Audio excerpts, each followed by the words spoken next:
and nobody missed me, so it's cool. Chalo, it's on. Okay. I'll start off. Alright. Okay.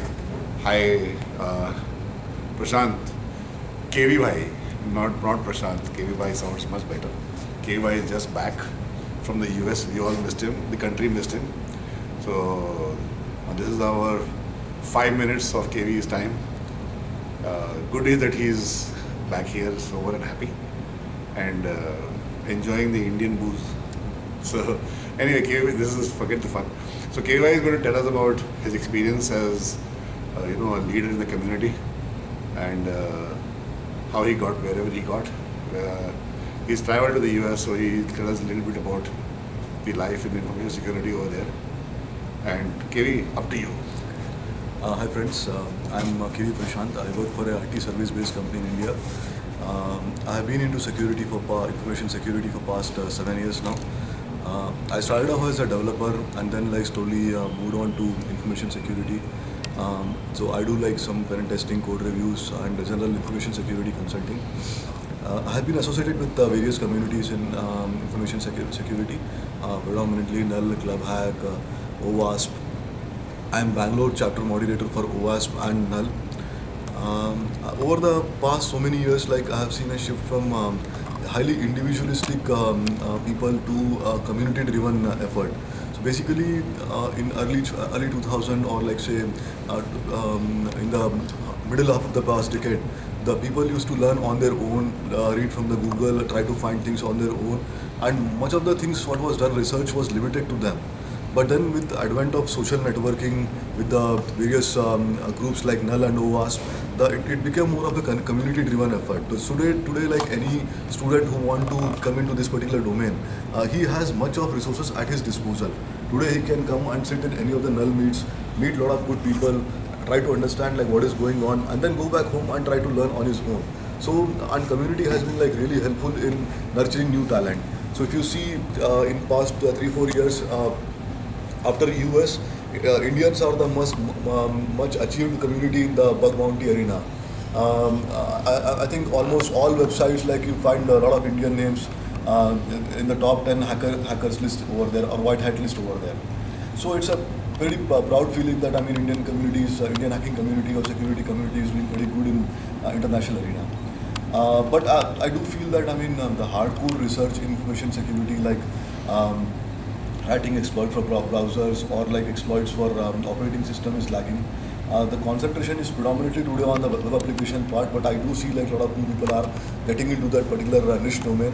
So hopefully we'll have much more Indians in that space as well. For any newbie, I think I should say that somebody should actually first learn programming very well. At least programming say C or C++, operating system concepts, they should be pretty good at it. And then move into the hacking space, try to learn the tools, then learn a scripting language like Python, and then try to write some of their own tools or scripting or fuzzers on their own, and then showcase to people. Also another thing is that if you attend Null meets or attend OWASP meet, you should try to contribute to the community, try to come and speak, try to at least showcase your result that what you have been doing. In that way you improve upon your professional skills as well. So that's all. That's my 5 minutes of fame. Thank you, Dinesh sir, for that. KV, but you didn't tell us about the people you met in the US in this domain. And the people who you meet over here or who have been mentored by you. So there will be 1,000 guys who have been mentored by you.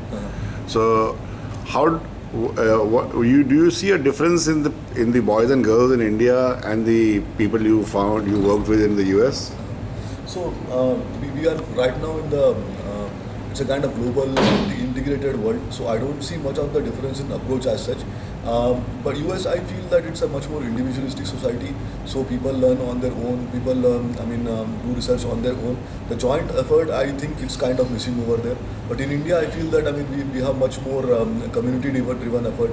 People work together and try to do things together as a community or as a group of friends.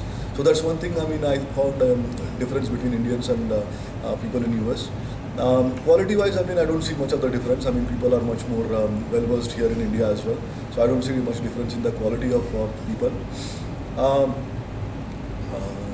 What What was the other question about people? No, it was primarily about the attitude of people who are working here and abroad. Okay, and the sort of resources they have available and all that. So, since like we predominantly deal in the software part of it, so resources are pretty much easy to get.